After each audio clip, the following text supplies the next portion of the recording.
last night, Steve Hothershall went along for talkSPORT, the new Everton Stadium, and he caught up with one fan who was blown away by what he saw. Okay. It's just breathtaking, absolutely stunning. It's the best stadium in the whole country, bar none. It's absolutely breathtaking.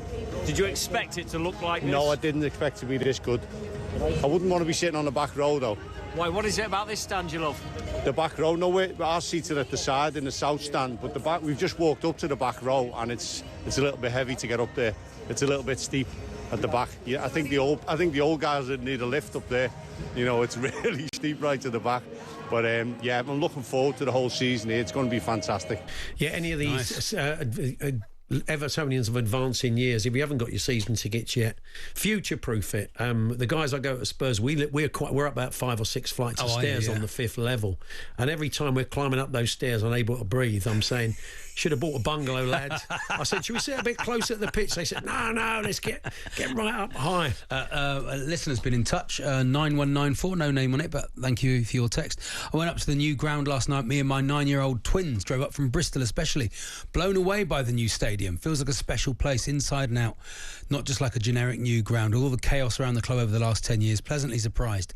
They've got this spot on. An older fan turned to my kids in the ground and said, I'm so jealous. I've had to put up with a restricted view all my life, and you kids will get to enjoy this for the next 70 years. Brilliant. No pillars. They make that great mistake of not putting pillars in the sight lines at new ground. What a shame. Anyway, Steve, good afternoon.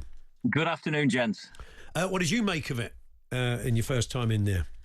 Well, it's a very special stadium. I mean, hats off to everyone who's been involved in creating what is an unbelievable landmark on the banks of the Mersey. I think from the outside, and of course we've seen it being built for several years, it has that captivating look of almost like a spaceship has landed, almost like the Allianz Arena. And then inside, when you emerge from the concourses for the first time, it really does have an incredible wow factor. Again, if I'm going to make some comparisons, and I've been lucky to go around some great stadia in Europe, a bit like the Westfalenstadion, Dortmund's home. It's huge, it's tight, it's imposing. And I think when it's got 53,000 in and the Evertonians are going mad, it's going to create some atmosphere as well. Troy, we were talking earlier on about the match day experience. Some people may still stick around Goodison or go to their usual pubs or cafes or restaurants. I mean, it's, 10 minutes in a cab or something to get down there from where Goodison was. But, you know, there are new places people can try. How well served is that bit of the Dock Road with places to get a drink or something to eat? Do you know what? I think in the coming years, it will become more so on that front. I think there's an awful lot planned around the side of the stadium itself. So actually, when you get to the edge of Bramley-Moore Dock, there's a giant wall which sort of encloses a large plaza.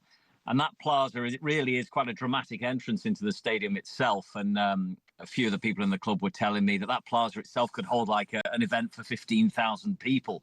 So there's sort of a multi-purpose thing going on there with the element of being able to have non-football events outside the ground, but also, say it was a concert, you could have a smaller sized concert outside, but you could also have a giant concert. Anfield, of course, has got Billy Joel and Bruce Springsteen this summer. Well, that's what Everton will be aiming for. But once you get outside that wall, I think at the moment, there are a few pubs that were making the most of it last night. I heard you guys talking before. There was quite a racket coming from the one exactly opposite Bramley-Moore Dock. But I think you'll start to see more open up. And I think one of the biggest elements here is at the moment the travel infrastructure is not great around there. Okay. Yeah. And that might be one of the things that needs to progress rapidly in coming years. Away fans, I'd say, have a lot of coming into Lime Street. It's probably a bit closer, isn't it, than Goodison from that point of view. But again, it's about sort of 10 minutes. Walkable, is it? Yeah. 10 minutes in a cab. Well, it's probably a bit of a walk, about 40 minutes or so, I would think, if you want to walk to quite a bit, maybe even longer than that. I don't know. It's not great, in all honesty. If you're going to walk from town, I think you're talking 15, 20 minutes to say town, city. If you are going to try and walk from Goodison, that is quite a hike. There's a train station called Sandhills, which is about 15 minutes away. And that's probably the nearest in terms. I think a lot of people will try and use that and maybe, use that 15-minute walk. But because of where it is on the dock, there's a lot of businesses there that I think all of a sudden will start opening their car parks and thinking, we could charge you 10 or 15 quid for the afternoon here. So I think we'll see the emergence of local businesses getting involved in that. And that's where we will see the progression of the area. Because actually, still, if you went from where it is, Bramley-Moore, into town, I think there needs to be a lot of development done down that route. And hopefully this will join the two areas up. But look, it's a £500 million project. It looks unbelievable. It really does. I mean, it's special. And Goodison, you know, it's wonderful, but it's very tired. It's got all the charm and history of an old ground like Highbury used to. And look, it still is one of the most intimidating places to play at Liverpool in the derby. But, you know, this place, you can see from the steepness of the banks around the stadium. I mean, it's phenomenal how steep, you know, some of these stands are in there. I can only compare it to something like the Mestalla where Valencia play. You almost feel like you're falling forwards. Yeah. But I think that adds to things. Amsterdam Arena's like that as well. The rake is quite vertigo inducing. I'm assuming it'll keep some sort of character of Liverpool as well, because obviously it's in Goodison, is it right in the city, isn't it? In those streets, in those streets. But whereas this is right on the Mersey, isn't it? So it will keep some of that character as well. It's not just on a trading estate somewhere like, I don't know, Derby County. Oh, no. It does feel quite historic in all honesty. And, you know, when you do enter beyond the wall, obviously it's been built in a dock. So they spent months shipping in sand from the bottom of the seabed day by day to fill this dock. And so it's got a lot of the old sort of heritage landmarks sitting around it. And it does feel really authentic. They've somehow managed to capture that.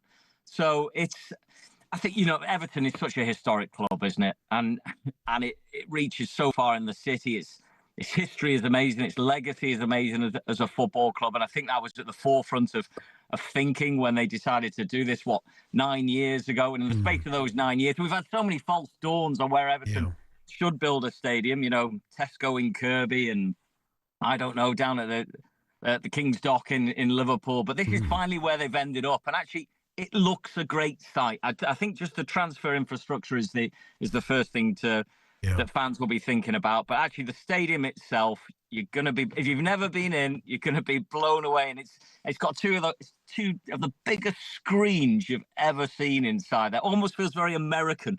Oh, okay. In the way it's done. Brilliant, thanks, Steve. Good to talk to you. Thanks for filling us in. All the best. Steve Hothershall was in the new Everton Stadium at Bramley Dock in Liverpool last night. Enjoy Evertonians.